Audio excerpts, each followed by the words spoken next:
Assalamualaikum warahmatullahi wabarakatuh. Alhamdulillah pada kesempatan hari ini kita bisa kembali lagi belajar secara online. Hari ini kita masuk ke pembelajaran 8, senangnya berakhlak terpuji.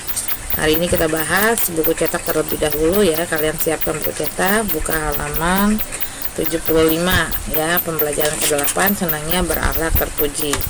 Di sini memahami makna berbaik sangka seperti simpati, toleran, hidup rukun, serta hormat dan patuh kepada orang tua, guru, sesama dan anggota. Contohnya di sini berbaik sangka, simpatik, toleran, hidup rukun, serta hormat dan patuh kepada orang tua, guru, sesama anggota keluarga ya. Buka buku cetak halaman 76 dan 77 ya. Di sini amati gambar berikut, kalian bisa lihat apa yang sedang terjadi ya. Dan bagian B berbaik sangka. Nah, ini kalian juga baca ya, baca karena kalian sudah kelas tinggi harus banyak membaca. Oke, lanjut lagi. Setelah kalian baca, kita masuk ke kedua, arti berbaik sangka. Apa itu? Dalam kamus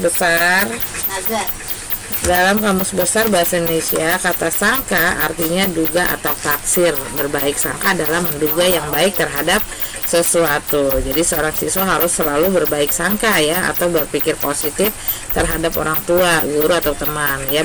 Berpikir positif di sini adalah berperilaku terpuji. Lawan kata berbaik sangka adalah berburuk sangka atau prasangka. Siswa yang baik akan menghindari prasangka yang buruk terhadap orang lain. Jadi ketika guru kalian marah atau orang tua marah, kalian harus berpikir positif ya. Jadi jangan berpikir prasangka buruk ya, itu jahat sekali ya. Jadi di sini tugas orang tua adalah menjaga kalian ya. Tugas guru juga sama, mengajarkan kalian untuk selalu berbuat baik ya. Itu marah, orang tua marah atau guru marah itu ada sebabnya ya. Sebabnya di sini kalian harus berpikir positif ya. Kita lihat di sini ada firman Allah ya ayyuhallazina amanus tanibu katsiran minaz zanni inna ba'daz zanni ismu wa la tajassasu wa la tabtadukum ba'da ayuhibbu ahadukum ayyakula lam ahihi mintang fakarihtumu wattaqullaha innallaha tawwabur rahim ya. Wahai orang-orang yang beriman, jauhilah banyak prasangka, sesungguhnya sebagian prasangka itu dosa ya. Jadi kalian harus menjauhi atau menggunjingkannya ya, menggosip ini, berburuk sangka itu nggak boleh, jauhi ya. Kemudian kita lihat di sini, hati-hati kalian dalam berprasangka buruk, karena berprasangka buruk itu adalah sedusta-dustanya ucapan, dan janganlah kalian memata-matai ya. Jadi hati-hati. Dengan demikian kita tidak menjelek-jelekan teman ya, nggak boleh ngata-ngatain atau memberikan kata-kata kasar kepada teman ya. Di sini kita harus berpikiran yang positif, jernih ya.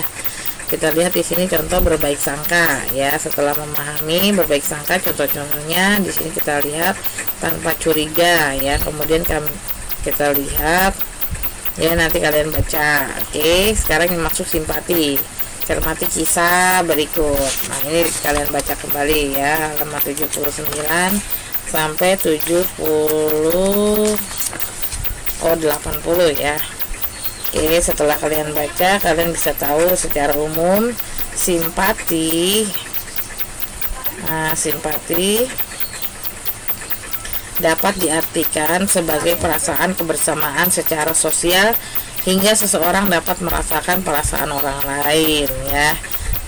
Biasanya suatu perasaan sedih dalam dirinya sendiri. Contohnya saat kita mengetahui orang lain mendapat musibah seperti orang tua meninggal dunia, kita dapat merasakan kesedihan yang sama ya. Contoh simpati di sini mendengarkan curhatan hati teman ya, kemudian memosisikan diri dalam posisi orang lain ya.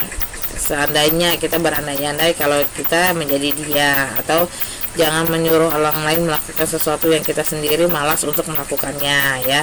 Kemudian beri aksi nyata dengan menanyakan apa yang bisa kita lakukan untuk membantu jika kita tidak bisa memberikan apa yang diminta.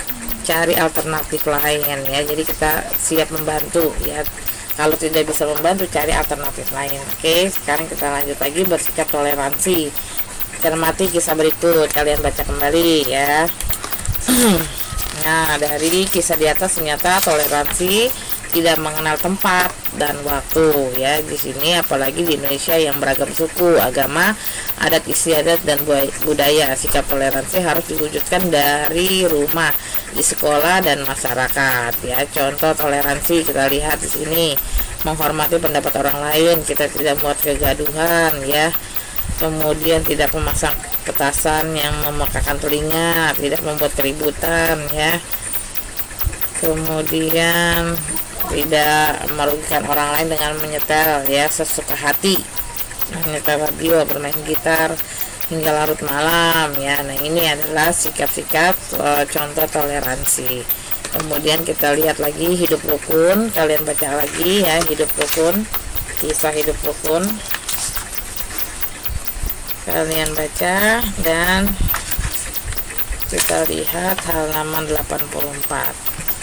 Jadi hidup rukun sangat dianjurkan oleh agama karena manusia diciptakan oleh Allah bersuku bangsa yang berbeda yang menyebabkan budaya pun berbeda. Namun kita dianjurkan untuk saling rukun karena dalam pandangan Allah hanya orang bertakwa yang membedakan satu dengan yang lainnya, seperti peringatan Allah dalam Al-Hujurat ya, ayat 49, ya ayuhan nasu inna khalaqnakum min zakari wal unsa waja'alnakum su'uban wa qabaila lita'arafu inna akramakum indallahi atqakum innallaha alimun khabir. Ya wahai manusia, sesungguhnya kami telah menciptakan kamu dari seorang laki-laki dan seorang perempuan, kemudian kami jadikan kamu berbangsa-bangsa dan bersuku-suku agar kamu saling mengenal. Sesungguhnya yang paling mulia di antara kamu di sisi Allah ialah orang yang paling bertakwa.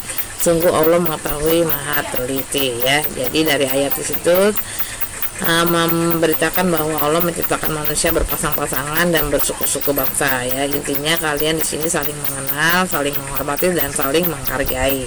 Di sini kita lihat contoh hidup rukun ya.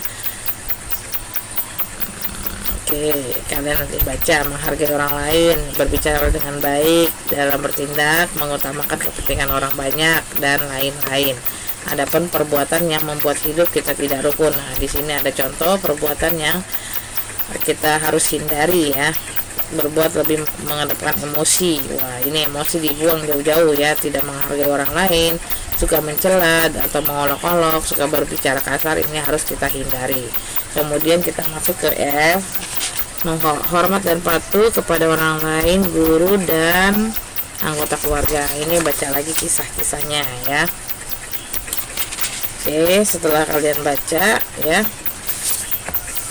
intisari dari kesimpulan kisah adalah peringatan agar kita memiliki rasa hormat, sayang, dan patuh kepada orang tua, guru, serta anggota keluarga. Orang tua yang memelihara dan membesarkan kita, guru yang mengajarkan kita membaca dan menulis. Sudah sepantasnya kita hormati dan mematuhi nasihat guru, orang tua ya. Allah juga mengingatkan kita dalam Quran. Nah, ini baca lagi Quran Allah ya. Kemudian di sini ada contoh hormat patuh kepada orang tua, sikap-sikap contoh kepada hormat kepada orang tua, hormat kepada guru, dan hormat kepada sesama anggota keluarga. Oke, nanti kalian baca sendiri ya.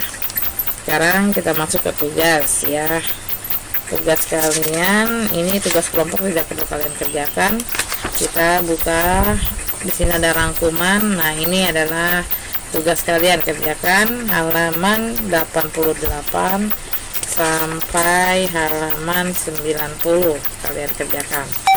Oke, jadi pembahasan pembelajaran 8 Ibu cetak selesai. Ibu ucapkan selamat pagi dan semangat pagi. Wabillahi taufiq wal hidayah. Wassalamualaikum warahmatullahi wabarakatuh.